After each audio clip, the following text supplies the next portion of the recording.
Welcome to TYT. I'm your host, Anna Kasparian, and we have a fantastic show ahead for you today. In hour two, Wosny Lombre will be joining me. Cenk is away for today, but he will be back tomorrow. He has other business to tend to. But we've got a lot of great stories to share, including updates on the war in Ukraine. We're also going to talk a little bit about what the Biden administration is going to do to overhaul the asylum process, which was quite honestly some surprising news, considering he has not had a good record on immigration. So we'll give you the details on that. Later, we'll also talk about the investigation that's underway in regard to Mark Meadows potentially committing voter fraud. That story is incredible. I ignored it until it developed into something that seems to be very real. So we'll discuss the details on that as well. And as always, just want to encourage you guys to like and share the stream if you're watching us online. And if you want to watch our bonus episode today, where we're gonna talk about a super fun story about a woman who went on strike in her own household, just go to tyt.com/join or click on that join button if you're watching us on YouTube. With that said, why don't we get to our update on Ukraine. Russian state television aired horrifying aerial footage of the remains of Mariupol in Ukraine, a port city that was shelled and bombed to oblivion. And unfortunately, what you will see in the state reporting, Russian state reporting on this, is that it wasn't the Russians who did it. It's all Ukraine's fault. Now let's take a look at the video. This was during one of their, again, Russian state television broadcasts, and they show the aerial footage. You can see how devastating it is. It has been completely destroyed. And what you hear the reporter say there, or the anchor, she says, "Sad scenes, of course. The Ukrainian nationalists withdrew, trying not to leave a stone unturned." So they're trying to make a point, obviously it's a lie, that the damage done, the destruction that you're seeing in that footage was carried out by Ukrainian nationalists. Because nothing would make you a better nationalist than to destroy your own country, to bomb and shell your own country. I mean, it's absolute ridiculous propaganda, but the reason why I'm showing you is because it is aerial footage of Mariupol, and this is what Russia has done. Now, Mariupol has been so thoroughly bombarded that it seems that no Western journalists still are reporting from there.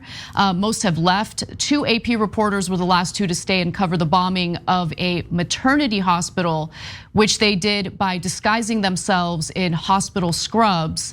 There have been as many as 5 journalists who have died during this war in Ukraine while attempting to cover the war in Ukraine, and it's really devastating news. Now, the 2 nuclear powers, though, who are involved in this, the United States and Russia, have now experienced a complete breakdown in talks, in conversation. It appears that the Russians are refusing to have any conversation with their US counterparts.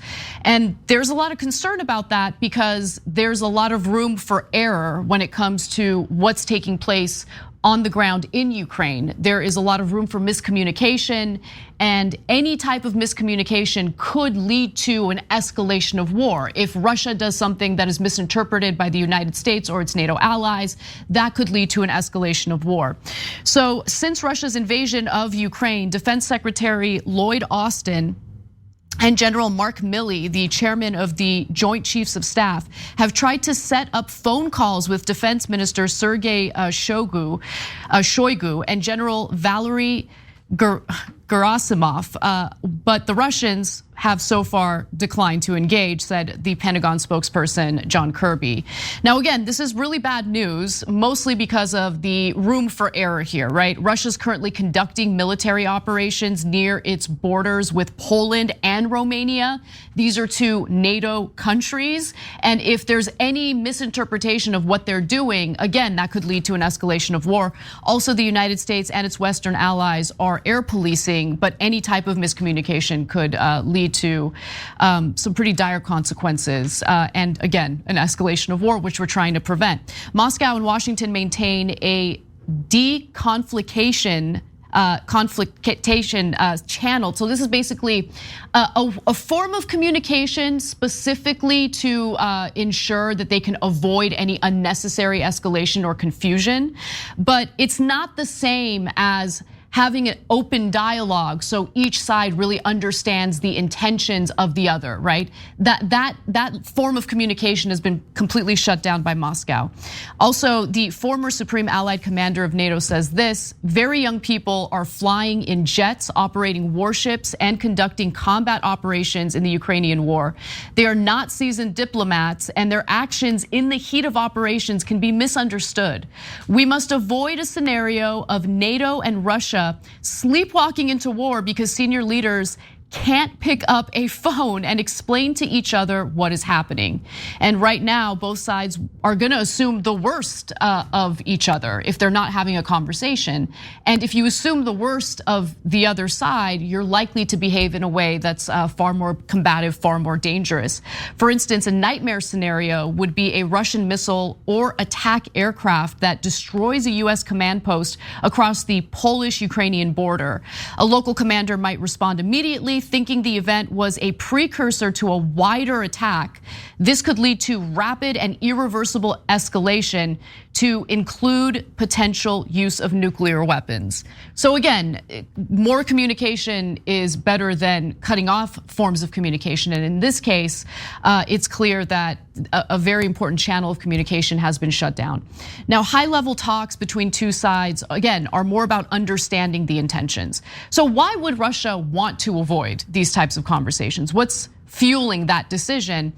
Well, some acknowledge that it might be because they refuse to acknowledge the fact that they have invaded Ukraine and they're engaged in a war. They keep referring to it as a military operation. And there's this thought that maybe opening up these channels of communication acknowledges the fact that they have invaded Ukraine and they're engaging in war. I don't know if that's really the reason for doing it, but regardless of what the reason is, it's disastrous to move forward in this way. Now, things can get super complicated though in regard to some of the sanctions that have been implemented toward Russia. Vladimir Putin is looking for ways to dilute those sanctions, trying to find ways to weaken them. And remember, we're still not in a world where major countries, whether it's the European Union and all the countries within it, whether it's the United States, are reliant on renewable energy. They're still reliant on Russian oil, Russian gas, and that's a huge problem because Europe, of course, is still reliant on fossil fuels. 40% of their fossil fuels come from Russia. They can't just cut that off. It would be a disaster for the people living in these European countries. So what is Vladimir Putin trying to do to essentially weaken the sanctions that have been implemented against him? Well, if you want to buy Russian gas, he wants you to buy them in rubles. So I want to give you the details on that. Quartz reports that Vladimir Putin is insisting that 48 hostile nations, as he refers to them, the United States, the UK, and the EU's members among them, pay for Russian gas in rubles. The demand is more than provocation. It's a strategy to force the West to dilute the effects of its own sanctions in Moscow. Now, in 2021, I want you guys to kind of understand the gravity of this. These hostile nations paid roughly $69 billion for gas from Gazprom, the Russian state-owned company. To make a similar scale of payments this year, countries would have to procure around 6 to 7 trillion rubles. In a meeting with officials on March 23rd, Putin told the Central Bank of Russia to figure out how these ruble payments can be made. And so this is an effort to increase the value of the ruble, which of course rapidly declined in value following Russia's invasion into Ukraine, following the sanctions that were implemented against Russia and some of its banks. If the demand for rubles steadily increases as a result, the drastic fall in the currency's value will halt and even reverse. After Putin made his announcement, the ruble gained 7% against the US dollar. So that's where we stand as we speak regarding this war. So far, several European allies have come out and in response to what Putin is doing with the rubles and argued, well, listen, when we signed these contractual agreements, it's stipulated that when we buy your fossil fuels, we do so either through US dollars or through the euro. And if you want to reopen those contractual agreements and you want to renegotiate it, it's not going to be so friendly toward you, Vladimir Putin. I really don't think that these countries have that much leverage in this specific area, especially because they're so dependent on the fossil fuels coming from Russia. But it goes back to the point that I've been making on the show, and I want to reiterate. This is why it's so important to no longer be as reliant or as dependent as we've been on fossil fuels. It is important to develop renewable energy. I mean, for many different reasons, the climate emergency being the top reason. But clearly, when it comes to foreign relations, when it comes to various geopolitical issues, that should also be top of mind. You don't want to be reliant on countries that engage in particular actions or particular wars that we disagree with. We're talking about Russia right now, but I've had a problem with the fact that we're so friendly with Saudi Arabia, and economic interests clearly play a huge role in that relationship as well.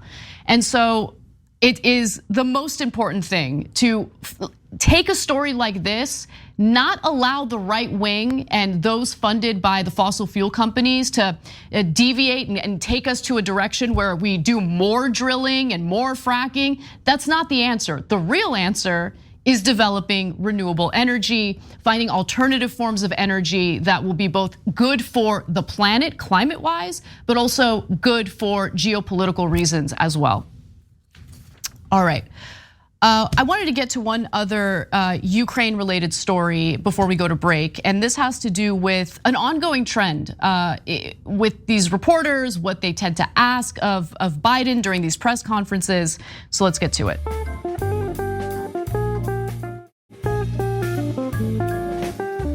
A CBS reporter got a snappy response from President Joe Biden today, and it was yet another example of a mainstream press reporter focusing on not the peace talks between Russia and Ukraine, but on whether or not the United States is willing to escalate this war. Let's watch. Sir, deterrence didn't work. What makes you think Vladimir Putin will alter course based on the action you've taken today? Let's get something straight. You remember, if you covered me from the very beginning, I did not say that, in fact, the sanctions would deter him. Sanctions never deter. You keep talking about that. Sanctions never deter. The maintenance of sanctions, the increasing the pain, and the demonstration why I asked for this NATO meeting today is to be sure that after a month we will sustain what we're doing, not just next month, the following month, but for the remainder of this entire year. That's what will stop him. You believe the action today will have an impact on making Russia change course in Ukraine? That's not what I said. You're playing a game with me. I know. The answer is no. So this is a common narrative, a common theme that you'll notice during press conferences, not only with President Joe Biden, but also with his White House press secretary, Jen Psaki. Over and over again, it's the same question, maybe framed a little differently. Will you implement a no-fly zone? Will you escalate the war with Russia? Will you send more weaponry to Ukraine? What about the fighter jets? War, war, war, war, war. It's the underlying message is, you look weak, Biden, because all you're doing is implementing sanctions. But they never really think through what the consequences would be to escalate a war with a nuclear country, with a country that has nuclear weapons. And a country, by the way, that is led by a man who clearly is irrational in many ways. I mean, the fact that he invaded Ukraine in the first place was something that, honestly, I did not predict because it was such an irrational move. It worked against his own economic interests, Putin's economic interests. The war has been severely miscalculated by Putin, but nonetheless, he has proven himself to be someone who is willing to carry out a war in a way that's incredibly irrational. Given that thought, given that information, given what we know about Putin, to hear reporters ask for an escalation of war over and over and over again, it just really boggles the mind. It makes one question whether they've ever sat down to think about the consequences of doing that. And I understand calls for a no-fly zone from Vladimir Zelensky. His country is being shelled, it's being bombed, it's being destroyed right now. I understand that very human reaction to what he's experiencing. But for US reporters to sit there and make it appear as if this is nothing more than a fun video game, and hey, why didn't you use those superpowers that you have? Why are you standing back and allowing this to happen? It's so ridiculous. This isn't a game. And look, if that CBS reporter was the only example, sure, it might be a little bit of a story, but again, this is very common.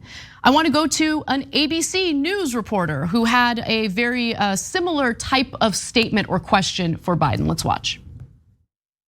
Sir, you've made it very clear in this conflict that you do not want to see World War III. But is it possible that in expressing that so early that you were too quick to rule out direct military intervention in this war? Could Putin have been emboldened knowing that you are not going to get involved directly in this conflict? No and no. Were you too quick to rule out World War III? That was a question by an ABC News reporter. Were you too quick to rule out World War III? What did she expect the answer to be? Yeah, I think I was too quick to rule out World War III. Let's do it. Let's escalate this to World War III. Does she understand what that means? Has she thought about the gravity of that? And is this ever thought of as anything more than a game for them? How many times do the reporters ask about the possible ceasefire, peace negotiations? Those, I get it. Those questions, that kind of conversation might be boring to them. But we should be learning more about the type of communication that's taking place between the Russians and Ukrainians, between European Union members, NATO countries, and the United States. How effective have the sanctions been? What are we doing to help support Ukrainian refugees? There are other areas where we could be focusing the reporting. Areas that have been, in my opinion, underreported relative to the amount of news coverage we've seen about the fighter jets and about a possible no-fly zone. And let me just say, I have to give Biden a little bit of credit here. I know we've been doing it in this context when it comes to this war in Ukraine, but I'm actually a little shocked at how measured he's been and how he's been refusing to implement the no-fly zone, despite, all these rabid journalists incessantly asking for one in the context or in the form of a question during these press conferences.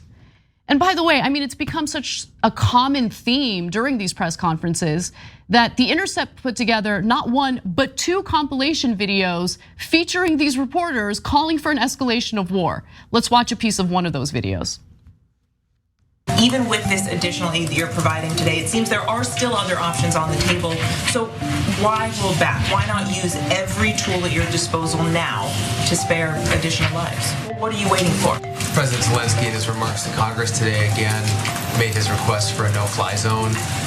He no doubt is aware of President Biden's position on that. Is there any scenario in which President Biden would change his mind?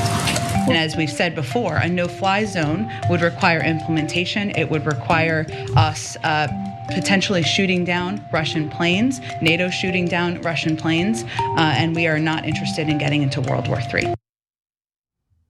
I like the way Psaki answered that question by specifically describing what a no-fly zone means.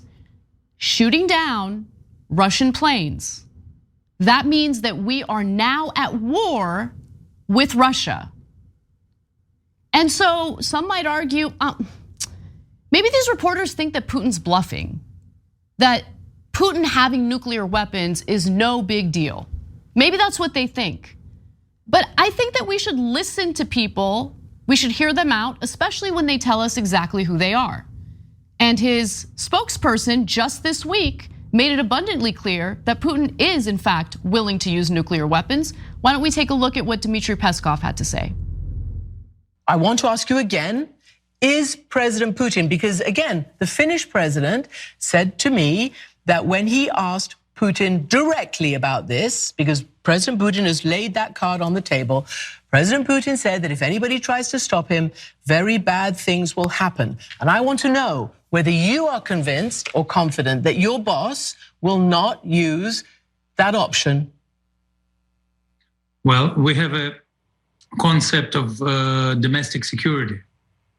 And well, it's public. You can read all the reasons for nuclear arms to be used. So if it is an existential threat for our country, then it can be used in accordance with our concept. I think they're pretty clear. They're definitely willing to use nuclear weapons. Nuclear deterrence is real because there is a genuine and legitimate fear of mutually assured destruction. Nuclear war is not a game, it's not a joke, and I wish reporters understood the gravity of that.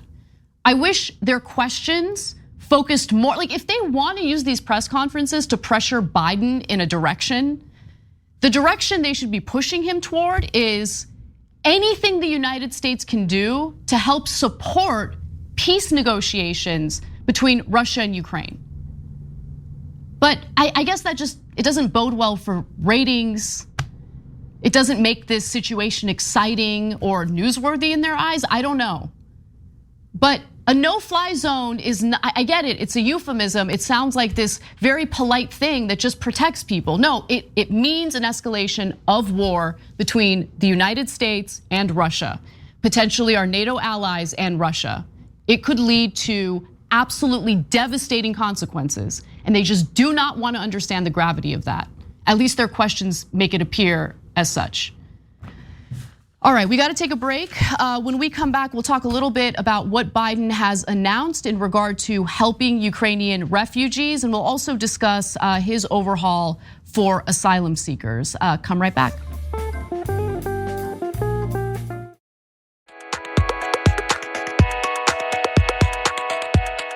Welcome back to the show. Anna Kasparian with you.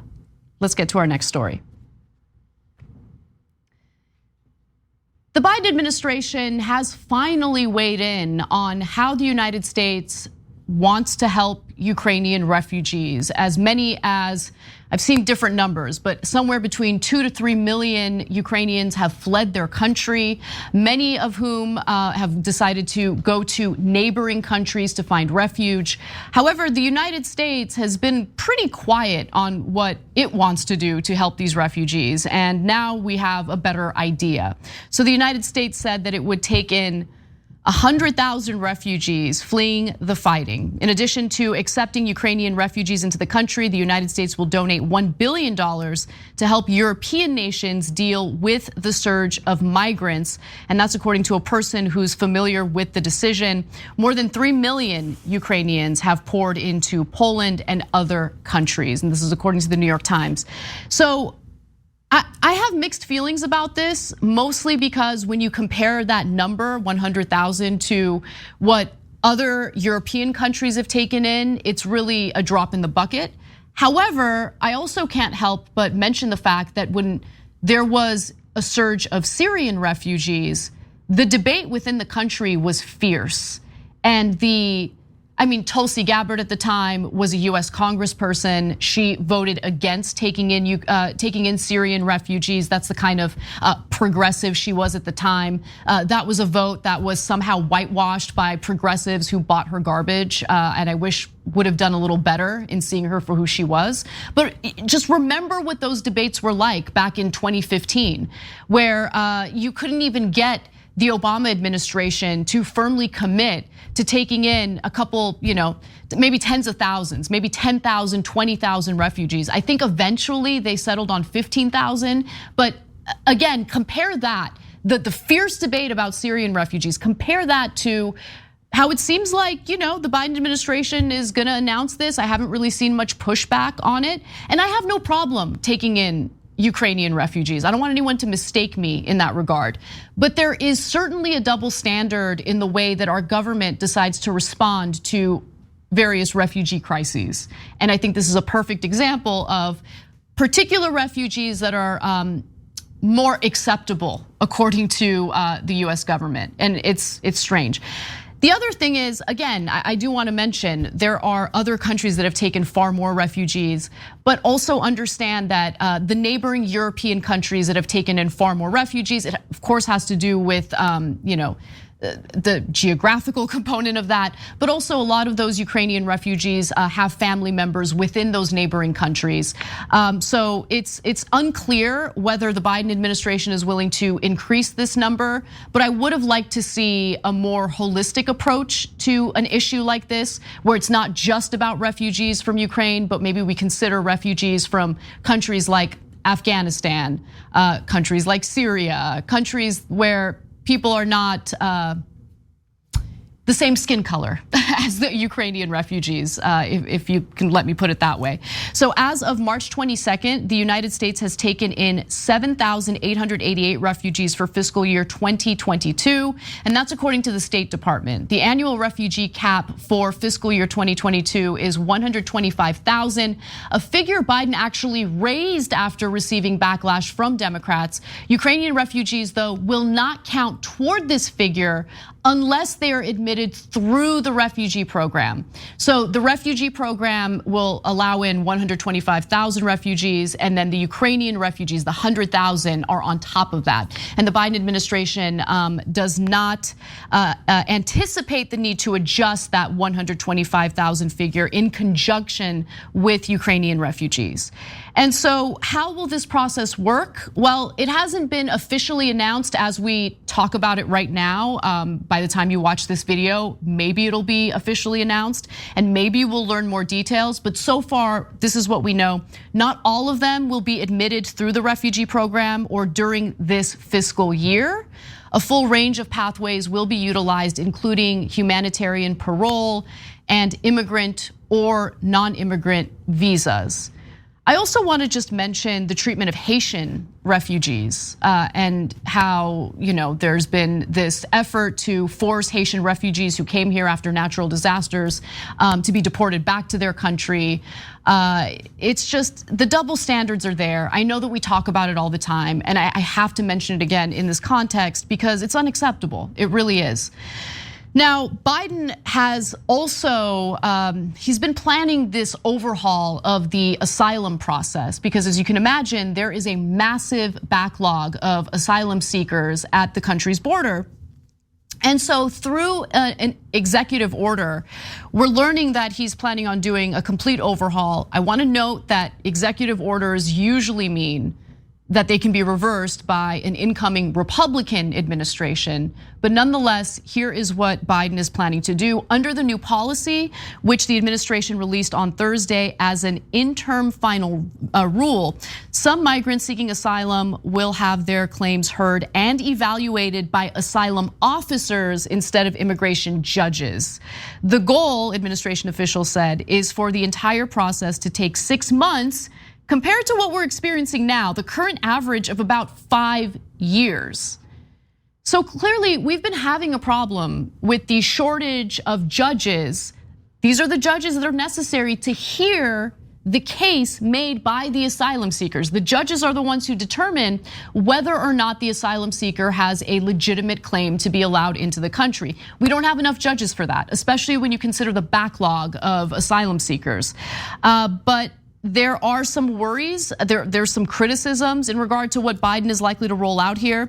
If you're worried that the asylum seekers are not gonna have their cases heard fully, that is a legitimate criticism or critique of this. There's some concern that this process is gonna speed things up too much to the point where the asylum seekers will not have time to compile evidence to make their case. Under the new policy though, like I said, they will be basically, they will be processed and then released until they get their day in front of the processor, the asylum officer, right? And some people, of course, are complaining that, oh my God, well, you're just gonna like let them out into the country and they're not gonna come back to speak to officials and make sure that they do this process correctly and legally. But data shows that that is not true. That fear is really unfounded. For instance, about 99% of asylum seekers who were not detained or who were previously released from immigration custody showed up for their hearings over the last year, and that's according to new data from the Transactional Records Access Clearinghouse at Syracuse University, a think tank that tracks data on or in the immigration courts. So they're looking at years and years and years of data from the immigration courts in their study, and they've determined that, again, like the vast majority of them do come back to their court dates, come back to speak to officials to ensure that they're able to work and live in the country legally. Being in the United States with undocumented status is brutal. Undocumented immigrants, are treated so poorly if they're lucky to find a job, right? They can be abused at their jobs and they really have no legal recourse. They don't feel like they can go talk to the police about it because they're undocumented. So people want to be here legally, and if there's a process in place to make that possible, they're likely to move forward with that process. And if you think that that study isn't good enough, I'll give you the results of a far more conservative study, conservative numbers coming from the Justice Department. So data from the DOJ suggests that the rate at which migrants overall show up for their immigration court proceedings is lower than that of TRAC city, than the rate that TRAC cites. In 2018, for instance, the most recent year for which data was available, about 75% of migrants showed up for their court hearings in 2018, similar to rates over the previous 5 years. So I like the fact that Biden is focused on, doing this overhaul. It's definitely necessary, especially when you consider the fact that there are 670,000 cases still pending in immigration courts, and that's by the end of February of this year alone. Okay, so the numbers have very likely shot up. Asylum cases make up about 40% of the 1.7 million case backlog. Also, the plan would be fully operational, or for the plan to be fully operational, the government needs to hire hundreds of new asylum officers in order to handle about 75,000 asylum seekers a year. And the plan, again, is to release many asylum seekers through a parole status while they go through process, which critics say will draw even more hopeful migrants at the border. So that's the other thing that people are criticizing. Well, if you process asylum seekers, that's gonna encourage other asylum seekers to come to our border to seek asylum. So fixing a system that's broken might encourage other people who need to flee, persecution in their countries from coming to the United States. Let me just say, I've made this point before. What gets left out of the conversation is the responsibility that the US government has in taking in these asylum seekers, especially given our history of destabilizing the very countries that these asylum seekers are coming from. So when we talk about the United States orchestrating coups in Latin American countries that had democratically elected leaders, there are consequences to those coups. A lot of those coups are driven by US-based business interests. And so if we want to really fix the system, rather than focusing on the symptom of what we've done, why don't we take a look at our own foreign policy? Why don't we take a look at what we can do to help support these countries that are having issues with violence, with crime, with those types of things? And when I say help, I don't mean going in and messing with their policies. I specifically mean what can we do to assist them with anything that they might need to help respond to any type of uptick in crime? What can we do with our own policies that might have an impact on emboldening and empowering drug cartels in some of these countries? There are other ways of solving this rather than, okay, how do we process asylum seekers? I like that Biden is focusing on that. I like that he wants to fix that. But anytime we have discussions about foreign policy, we do have to think about the long-term consequences of what we're doing. And we have to understand why it is that we're engaging, whether it's militarily or otherwise, with another country. Is it because we have the best interests of that country at heart, or are we doing it based on the profit motive that business interests might have? And so I think that the chickens are coming home to roost, and it's really frustrating to see people not focus on the root of the problem, and a lot of that has to do with US foreign policy. All right, why don't we take another break? When we come back, we're going to read from the resignation letter of a Manhattan-based prosecutor who stepped down because he's not too happy that the criminal investigation into Trump doesn't seem to be moving forward. He says there's enough evidence to charge Trump criminally for financial crimes. We've got that story and more when we come back.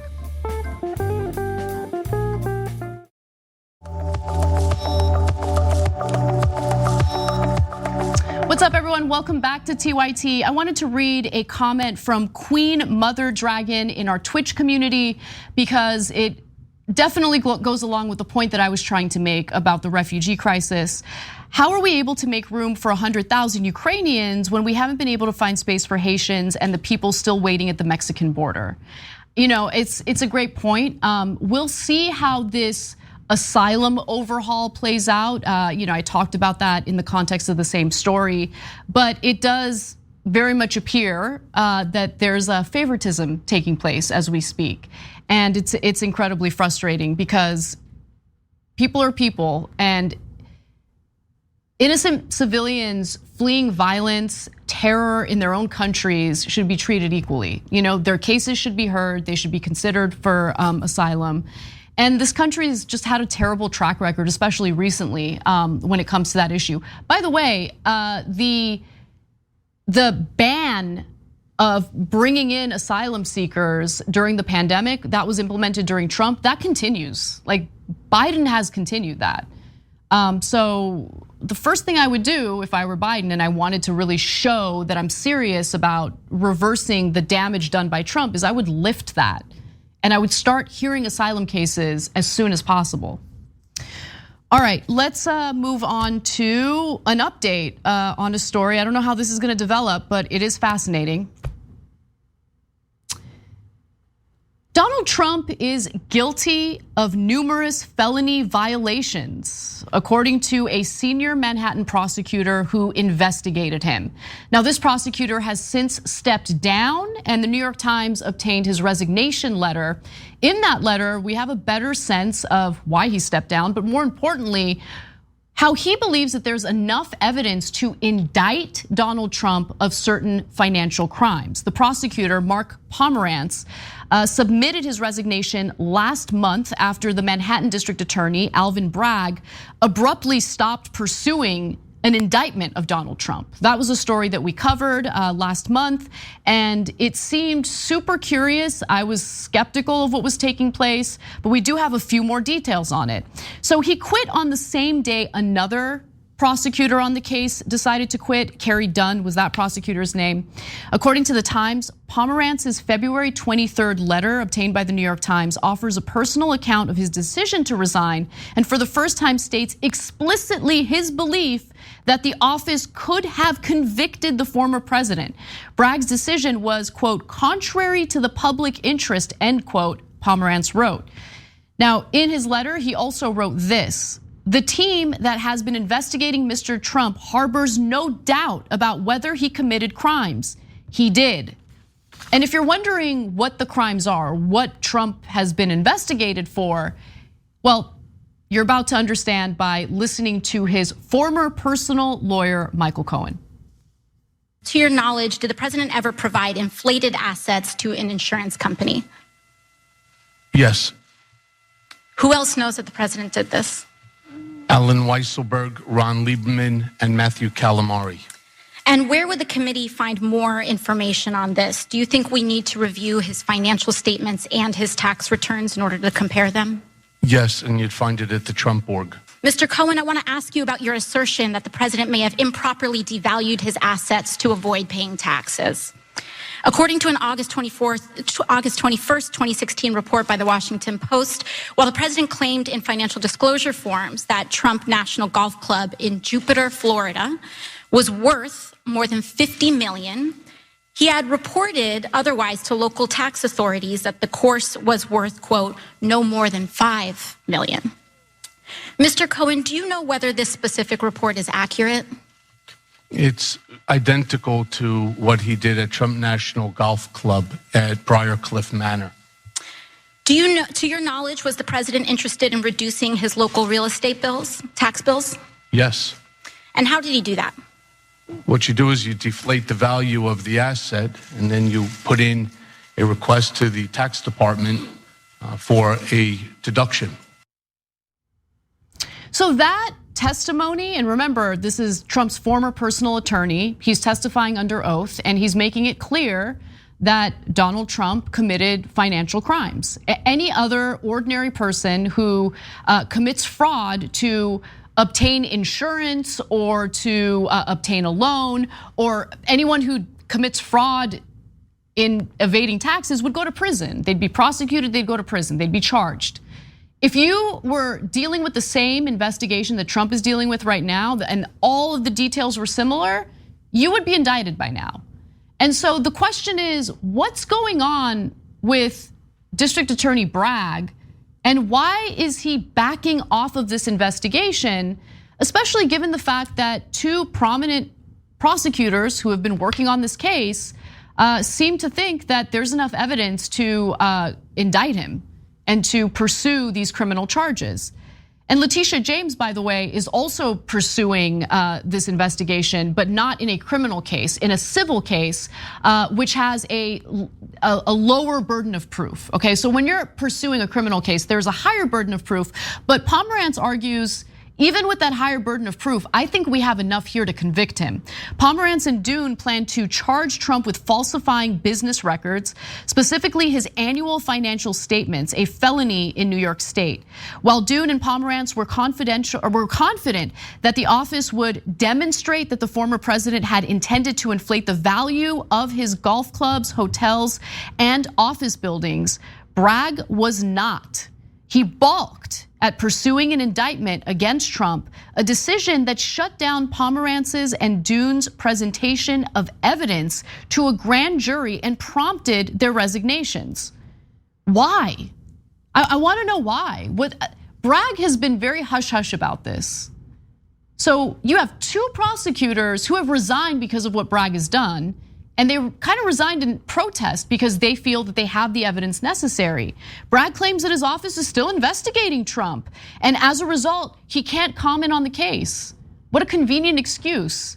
Bragg's predecessor, Cyrus Vance, had decided in his final days in office to move toward an indictment, leaving Trump just weeks away from likely criminal charges. Bragg's decision seems, for now at least, to have removed one of the greatest legal threats Trump has ever faced. And again, the question is why? Why?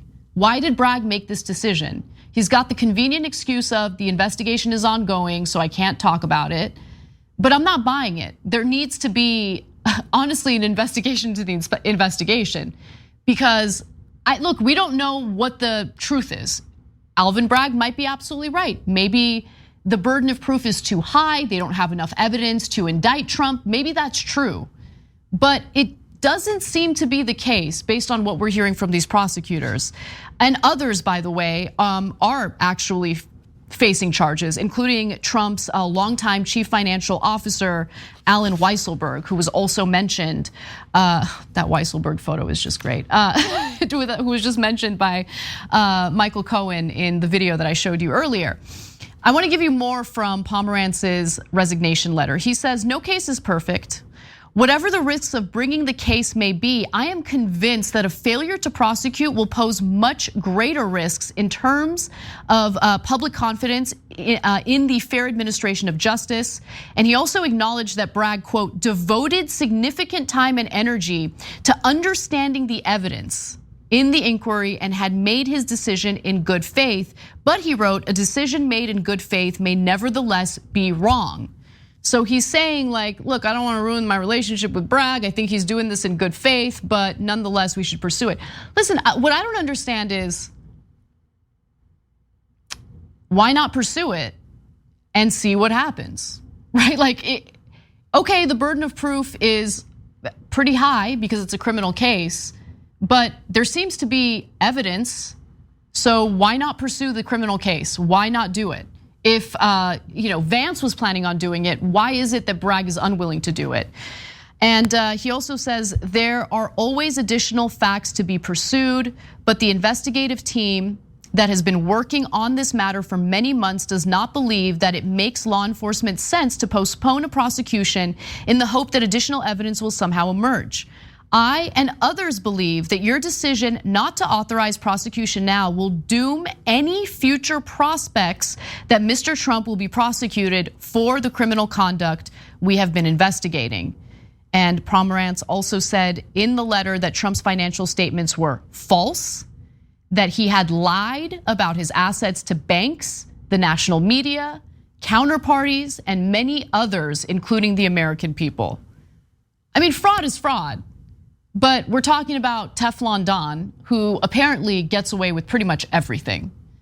And I wanna know, why is that the case in this context? I wanna know what's really driving Alvin Bragg's decision here to not pursue the indictment.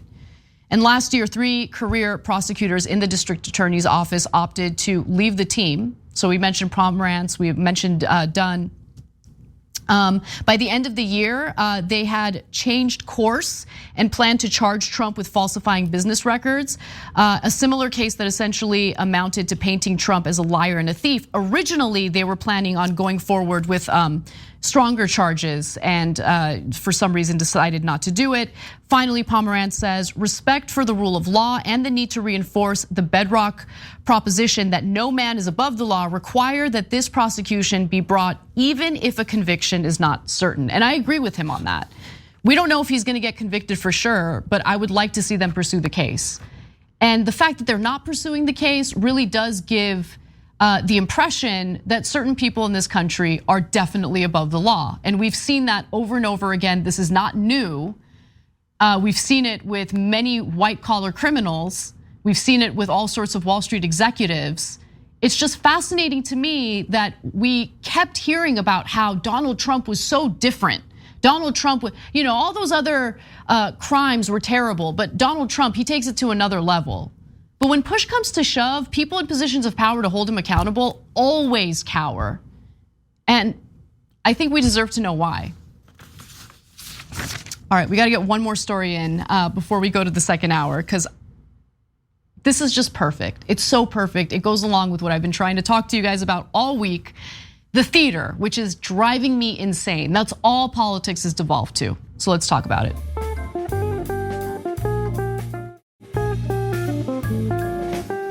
Ted Cruz likes to spend his time running away from natural disasters and anything that could potentially help his constituents in Texas. He also likes to spend his time engaging in political theater and then searching himself on Twitter following the theater that he engages in. Case in point, the Supreme Court nominee, Judge Jackson, she's been dealing with the Senate hearings for her confirmation, and it has been an absolute clown show with one Republican senator after the other engaging in culture war nonsense, asking her questions that have nothing to do with the position that she's supposed to be confirmed for, just complete garbage. And there was this one moment between Ted Cruz and Dick Durbin, Senator Dick Durbin, who's the chair of the Senate Judiciary Committee, that was incredibly frustrating to watch and was very clearly nothing more than theater. And immediately afterward, what did Ted Cruz do? Well, why don't we read from Los Angeles Times reporter Nolan McCaskill, who said this and shared a picture. Ted Cruz looks like he's checking his mentions after his back and forths with Ketanji Brown Jackson and Dick Durbin.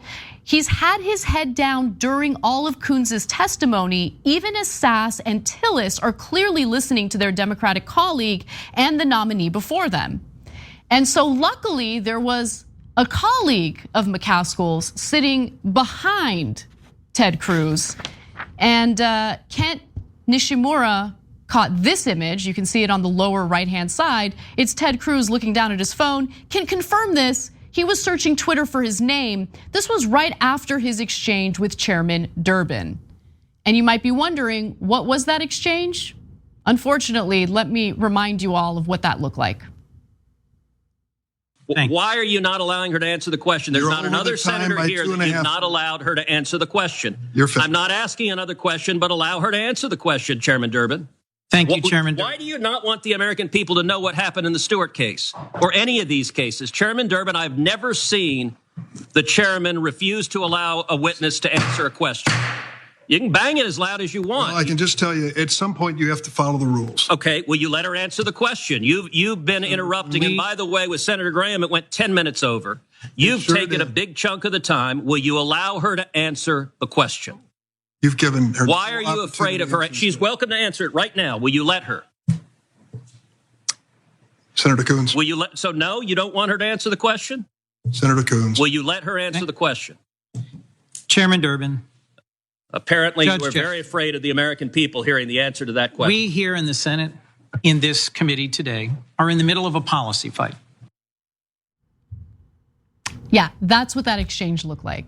And we've been covering the hearings, we've been covering the types of questions Republican senators have been asking of Judge Jackson, and they're all steeped in manufactured culture war narratives and nothing more than that.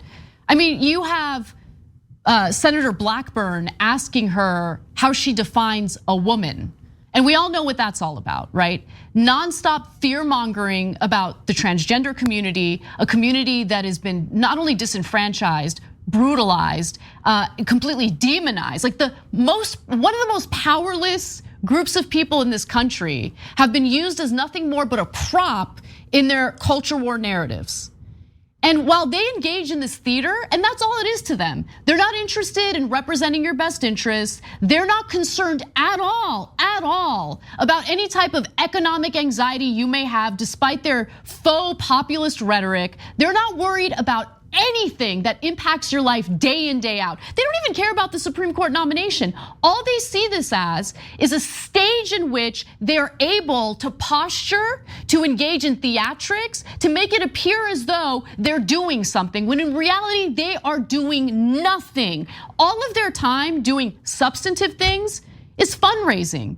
And anytime there's any attention toward a political hearing, any type of political debate or discussion, they just use it for posturing.